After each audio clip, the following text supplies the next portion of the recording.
ته تماشا کوه د دې بزرګانو گفت کې دومره برکت دی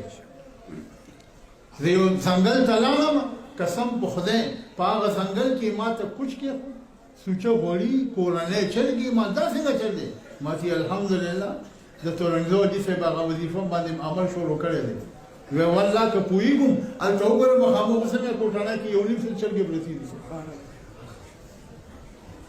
مونږ سره دا اول خبره خدا را چې داسې اذکار نبي صلی الله علیه وسلم نه دي ښودلي چې یو سړی دې په کور کې کښېني یا دې په ځنګل کې کښېني او دې ته په دې ذکر باندې هغه د الله د طرفه چرګان میلاویږي یا د خوراکونه یا ګډان یا بيزي میلاویږي دا نبي صلی الله علیه وسلم دا خبرنده کړې. دویمه خبره ده نبی صلی الله علیه وسلم خلکو ته دعاګانې ښودلي خو داسې ورته نه دي ویلي چې ته په کور کې کښېنه او په کمبل کې څمله او تا ته به راځي دلته کمبل ته به ته رزقونه راځي. نبي صلی الله علیه وسلم دغه دعا اللهم اني اسألک علما نافعا ورزقا طیبا وعملا متقبلا داسې نورې دعاګانې جناب رسول الله صلی الله علیه وسلم ذکر کړي دي. خو دې مقصد دا نه دی چې یو سړی به بې محنته خوراکونه کوي او چې یو سړی دا وایي چې ترنګزو بابا دا کار کړی ترنګزو بابا او د هغې په وظیفه مې عمل وکړو